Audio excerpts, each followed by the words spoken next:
Hi, this is Zibby Owens, and you're listening to the award-winning podcast, Moms Don't Have Time to Read Books. I'm also the host of Moms Don't Have Time to Lose Weight, and I'm the editor of the anthology, which you should run out and buy, called Moms Don't Have Time to, a quarantine anthology.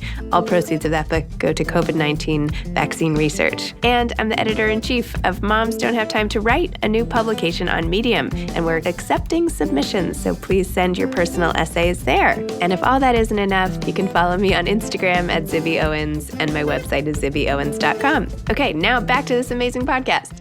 I am obsessed with Slumberkins. They're these collections of stuffed animals and loveys that come with books. And they're so much more than that. Slumberkins were developed by a therapist and an educator using research-based techniques to help teach children how to understand and support their feelings. So these are almost emotional intelligence teaching animals. My kids are just obsessed. I mean, they fight over all of these things so much. And each one comes with a book. And in the book, you do things like recite your feelings and learn about different emotions. There's the caring crew of animals, the confidence crew. There's the resilience crew. It's really amazing. They have great gifts for newborn parents. And they're giving my listeners and followers Zibby 10% off your first purchase. The code is Zibby10. So go to slumberkins.com. Check it out. Your kids will love them, and you will love the fact that they help the kids fall asleep better. They create an activity that you can do with your kids, reading, reciting. They even have like digital books that you can do as activities with your kids. I am just such a huge fan of this brand and what it does for families and how it will help kids, and also the fun that it brings into the household. So go to Slumberkins, code Zibby10 will get you 10% off your first purchase. Enjoy! Lynn Berger is the author of Second Thoughts on Having and Being a Second Child. Lynn is a staff writer at Dutch journalism platform De Correspondant, which is probably not how I pronounce that properly, but whatever, where she covers keywords and everyday culture. She holds a PhD in communications from Columbia University and lives in Amsterdam, the Netherlands. Welcome, Lynn. Thank you so much for coming on Moms Don't Have Time to Read Books to discuss your book, Second Thoughts on Having and Being a Second Child. Thank you for having me. Oh, it's a pleasure. And I think this is my first podcast with someone in the Netherlands, I have to say. Well, I'm glad to be a first on something. Although my future mother-in-law, who just is engaged to my husband's dad, she is also from the Netherlands. So really? I get your accent around us very often. Good. Just in case you're wondering. Anyway, okay, Second Thoughts on Having and Being a Second Child. Tell listeners what made you decide to do this. And I know you write about it in the book and how your sort of quest for knowledge and research and debunking some myths about second children and got you on your way. But tell us the full story, please. Okay. Yeah. So Second Thoughts is a work of nonfiction about what it means to have a child for the second time, and also what it means to be a second child. And the reason I wrote it, or how it came about, is that I'm a journalist. I've also been in academia for a long time. So I'm a writer. That's what I do. But I think first and foremost, I'm a reader. So, I mean, I love reading. I always have. And I often find it helpful, to go to the literature to help me make sense of whatever it is that's going on in my life. So when I became a mother for the first time, I read everything I could find about the transition to parenthood, about taking care of babies, fiction, nonfiction, self-help, literature, you name it. And I found it really helpful just to use that to think through this transformative experience. So then fast forward a couple of years, I'm pregnant again. And I had all these new questions like, well, if that first experience of becoming a parent was transformative, then what does it mean to have that experience again? But also, what will it mean for our daughter to become a big sister, for our future son to be a second child? So I figured, well, I'll just go and read up on it. And then, I couldn't find anything. I found a couple of really practical and helpful parenting manuals on, preventing sibling rivalry, but they were very hands-on. And I could find stacks and stacks of academic papers by sociologists, economists, psychologists about the influence that siblings have on each other, about family formation, about the history of family life. But what I couldn't find was a book that would sort of synthesize all of that in a way that was accessible and open and curious, but also just personal and nice to read. And I really wanted to read a book like that. And so then I thought, well, if I want something like that, surely there must be other parents who are expecting a second child who would like to read something like that as well. And so, yeah, I ended up writing it myself. Sort of an accidental book. Yeah. Like, you might as well use all the research. And I have to say you accomplished that in such exactly what you set out to do, because I love how you interwove all your own stories and how most chapters begin with some anecdote from your own life or your child or the development. I feel like I was with you on your journey from, finding out when you got pregnant to, dealing with your son and worrying perhaps about the different developmental timelines, which every parent of multiple kids has worried about. I am going to just say that. Maybe I'm wrong, but I'm going to make that assumption. Anyway, so I love how so it's not just prescriptive, it's a narrative. So it made it really fun. Thank you. Thank you. And I actually never really had a second child because I had twins to start with. Oh, wow. But I loved how you talked about the assumption that everybody thinks you're having, not everybody, but many people feel they're having the second child to benefit the first child. Yeah. And yet it can also be the worst thing ever for the first child. Yeah, exactly. You had some quote. You said the assumption, for instance, that a child is better off without a brother or sister than without, but also that with the arrival of the second, we were not just giving our first child something, we were taking something away as well. And there was the assumption that our second, who would never experience the exclusivity of which we were about to deprive the first, would start out with a 1-0 disadvantage. Second place, consolation prize, runner-up. Oh, yeah. I felt really bad for our second child before he was even born. But yeah, it's the strange thing, right? When you ask people why they decided to become parents, the answers are so varied. It goes from, well, I was just really curious, or I always saw myself as a parent, or I just really wanted to know what it was like, or it's just nature. But then when you ask people why did they have a second child, it's almost always the answer is so that the first one would have a sibling. And it was the same for us. But then when I was pregnant with the second child, I was like, but wait a minute. Why do we believe it's good for kids to have siblings? And what about all these horror stories about, sibling rivalry and competition? And when did we come to think that this is so important? And you even had a study that I'd love you to describe a little more that showed how your sibling relationship was, like as a child, affects the parenting and how you make your children get along later. Tell me a little bit more about that. Yeah, that was a wonderful study. It's by Laurie Kramer, who is a developmental psychologist in the US. And she interviewed mothers of 2 children, and they themselves had also been part of a 2-child family. And she asked the mothers sort of to reflect on their own sibling relationship. And so some of them said, well, it was all warm and lovely and fine. And some of the mothers had sort of, a bit more difficult memories. They had fought a lot, or there had been a lot of rivalry. And so then she looked at the children of those mothers and how they were around each other. And she noticed that if the mother had had a good sibling relationship herself, then her children, their relationship was often less warm, less intimate, and had more arguments in it than the relationship of siblings whose mothers had bad memories of their own sibling experience. And so she realized that if your own sibling experience has been in whatever which ways fraught, then you as a mother will try really hard to make the relationship between your children a good one. So you will help them to work through conflict and so on, rather than assuming that it's all going to be fine because it was fine for you. And I found it really amazing that sort of, it was one of those moments where it clicked like, oh yeah, you're not just parenting, parenting doesn't start when you have a child. Like, it already started when you were a child. Wow. So I was doomed to be the parent that I am today. Is that right? I don't know. Maybe so. Well, what was the upshot of your research? Did you find anything that really shocked you about what the benefits were of having second children? So I would say that, the findings in the science are pretty nuanced, as, social science findings often are.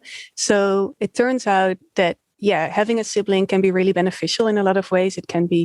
Siblings can influence each other's mental development, cognitive development, moral development. Having a sibling also provides a training ground for having arguments and working them out without, just losing the other person right away. And also having a warm sibling relationship can be like it's like a buffer in times of stress. So for instance, when parents get a divorce, if the sibling relationship is fairly strong, then the kids often end up doing better than when the sibling relationship is not as good. On the other hand, when sibling relationships are not warm and intimate, they can also have, sort of go together with rather bad effects for the kids in question. I mean, they can have more mental problems, more behavioral problems. So it's like, it could go either way. And also sibling relationships can be really good training grounds for delinquent behaviors, which, it makes sense. A bigger sibling can be an example for the good, but also for the bad. But then there were also a couple of things that really surprised me, and they had to do, for instance, with birth order. Mm-hmm. Because I had always assumed that I have a younger sister, that since I was the oldest, that sort of explained the fact that I was quite conscientious, a little bit neurotic. I always worked really hard in school, whereas my sister was more the social, outgoing rebel. And I was sure, like, this is because of our birth order. And I also thought it was sort of advantageous for me to be the firstborn because, it's just better to be the striving type A personality. And I'm sure people disagree with that. And looking back, I think it's a bit of a strange assessment, but that's what I thought. But so then we were about to have a second child. And then I was like, but is that true? Does birth order really determine personality? And so I started reading up on the history. It's quite old, this idea, and on sort of the most recent findings. And they basically say there is no evidence that birth order shapes personality, even though so many of us believe that it does. But what it does determine for a lot of people but it does have an effect on other things than personality, including height and likelihood of allergies, but also things like IQ and test scores in school. So where you're placed in the family line does have an effect on you, just not on personality, but on other things. I'm a first child too, and I share your personality type, and I shared your assumptions for a long time. I find usually an immediate sort of common bond shorthand with other first children. You just kind of get that mentality. And, I've actually come to believe, I think third children really, really have won the jackpot. Really? I think third children are so well adjusted relative to the other two because, and like you point out in your book, your parenting for each subsequent child is what dictates so much of the development. Yeah. It's not the fact that their first children are less prone to allergies. It's the fact that you're so much more laid back about what you let the second children even do. So I don't know.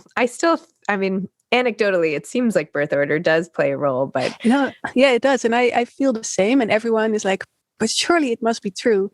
But I think this is also I read this one scientist who compared it to horoscopes, where once you believe that with a certain astrological sign comes certain behaviors, that's what you recognize in other people. And you sort of filter out everything that's contrary to your assumptions. But what also plays a role is that, firstborns are often assigned different roles than secondborns. So they might be asked, can you look after your brother? Or could you please help me? At least you're the oldest one. And so they might behave differently. But that behavior is not necessarily an expression of their personality, right? It's an expression of the role they've been given. So and it's hard to disentangle behavior from personality. But yeah, I still find it so fascinating.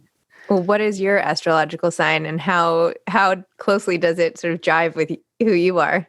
So this is where the fact that I'm not a native English speaker comes in, because I don't know the English word for my astrological sign. When is your birthday? It's April 26th. It's the end of April. Oh, it's coming up. Yeah. Happy birthday. Yeah, Thank exciting. But what does that make me? It's Taurus. And what are the typical? Yeah, they're meant to be stubborn. And I do recognize that. That's funny. Maybe I should start asking every guest what their astrological sign is. I could do my own study, actually. I could see if it's really true. I don't know. Anyway, my sample audience here. Awesome. So how are your kids getting along now? Well, I think they're getting along fine for siblings. Their relationship is pretty warm. My daughter is now 7.5. My son is 4.5. They fight, but I think it's perfectly within reason, and definitely a lot less than I used to fight with my sister. And the things I can really see sort of that I also read about in the research is that the oldest one is really training the youngest one. Like, he's always looking up to his big sister and sort of copying her and trying to do the things she does. And the other way around, she obviously doesn't do that with him. So she's the teacher, he's the student. I have that exact same thing with my little guys. I have a 7.5-year-old and a 6-year-old. And this morning he woke up and immediately went to the bathroom right next to us, in the bathroom, obviously, but he didn't close the door all the way. And so before they even said hello to each other, my 7.5-year-old daughter was like, you didn't shut the door. And then kind of like pushed the door and was like, so, and I went over to her and I was like, how would you like it if like you woke up and the person who you looked up to most in the world was rude to you before you could even go to the bathroom and say good morning? Like, what kind of day does that set you up to have? Like, would you like that if you walked over to me and I immediately was rude to you? Like, no, you would probably then turn around and be rude to someone else and the whole world would be like a worse place, you know? But just because it's him, like, that doesn't mean you can do that. So anyway, I think she was finally like, okay. But it's true. The relationship is so uneven, especially when they're young. It's just, there's always this age gap that also means a gap in power, in knowledge, in, manipulative skills. It's really dramatic. Yeah. I mean, imagine that you were always like, it would be like, always being in class with someone who's like 2 or 3 grades ahead of you, like in everything you do. You'd always feel like you were behind. I was like young for my grade and I felt behind just by a couple months, Yeah. A couple years. You must, anyway. Well, oh, well, so much for second children. We don't have to worry about them, I guess. They'll be fine. In the end, they'll be fine. Wait, tell me, you mentioned at the beginning that you love to read and that you've always loved to read. What kind of things do you love to read, and like what genre and what authors even, or when do you like to read? Oh, it's all over the place. So I'm really into sort of the, literary essayists. I quote some of them in the book. So for instance, Rachel Cusk, who wrote this beautiful book about becoming a mother, Zadie Smith, Leslie Jameson, all the sort of US and UK female essayists who rock. But then I also just love novels. I'm happy with a 19th century novel. I'm happy with one that just came out. And I usually read at night, so before sleep. But I also read during the day, but that's for work because I'm a journalist, right? So I will read, academic papers about family formation and stuff like that. But yeah. And tell me more about your journalist work. So I write for The Correspondent, which is an online journalism platform based in Amsterdam. And I cover care, but not just healthcare, but care in general. So also informal care, like the care that parents give to children or that one might give to friends. And sort of my working thesis is that, without care, society wouldn't exist. Like, we can't live without people taking care of us and us taking care of other people. So it's incredibly fundamental and at the same time incredibly unappreciated, right? So professional caretakers often don't make a lot of money. Parents have to squeeze care in between, work, basically. So I'm trying to figure out how, so what is it about care that makes it so important and yet so invisible? And what would we need in order to take proper care? I love that. Is that your next book? Yeah. Okay, good. Yeah, stay tuned. Okay, stay tuned. That sounds great. And such an important message. I mean, I feel like if anything, this past year has highlighted the need for that, especially when so many supports were ripped out from underneath so many people. Yeah. Yeah, it does feel timely, which for a journalist is always nice. Yeah. So what advice would you have for aspiring authors? Well, what was really helpful for me in writing this book, which was my first book, was telling myself that I was writing a book and not the book. So it didn't have to include everything I had ever thought of. And that made it really easy to sort of make choices about what should and shouldn't go in. And as for the sort of practical everyday writing, so I had been doing research and making notes from the moment I was pregnant with my second child, basically. But then at some point I took some time off to really sit down and write it. And every week I would just type up random disjointed paragraphs. And then at the end of the week, I would send them to my editor, who didn't read them and also didn't reply to them, but who still, because of this arrangement, made me feel like I was being held accountable. And so it was a really good motivation to just write something down every week. And then after, a couple of months, I went back into my mail, found all those dispatches, printed them off and arranged them. And what emerged was like not a book, but something that could become a book. And that felt like it had written itself sort of in bits and pieces rather than through sort of concentrated hours and hours of writing. And I mean, yeah, it really depends on what kind of writer you are. But for me, that was really helpful. That's great. This is such a random question. How did your family end up in Amsterdam? Like, how did you end up there? Oh, I was born here, basically. And I studied in Maastricht, which is in the south of the country. And then I went to New York for a PhD and then met my partner while I was back in Amsterdam on summer break. Then he moved to New York with me. We had a blast and then figured that if we wanted to have children, we may prefer to have them close to our family. So we moved back. Yeah, I've been back here ever since. Wow. Amazing. I don't know. I'm always so interested in how people end up all over the world. And anyway, random, as I said. Okay.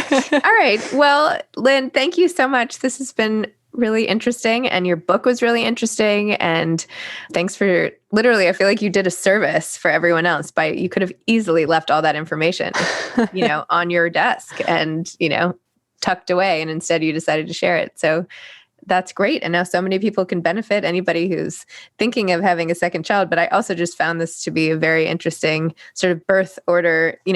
I'm not about to have a child, but I found this super fascinating. So this really applies to lots and lots of people. Aw, thank you. Thank you. Okay. All right. Well, take care. Maybe I'll see you in Amsterdam sometime. That would be lovely. Okay. Have a lovely day. You too. Bye-bye. Bye. Thank you, Slumberkins, for sponsoring today's episode. Again, use code Zibby10 to get 10% off your first purchase. Thanks for listening to this episode of Moms Don't Have Time to Read Books. Don't forget to follow me on Instagram at Zibby Owens and at Moms Don't Have Time to Read Books. Also sign up for my newsletter at zibbyowens.com and sign up for my virtual book club and meet lots of authors on Zoom every other week. Thanks so much to Steve and Ryan at Texture Sound for the sound editing. And thank you to Morning Moon Productions for providing this fantastic intro and outro music.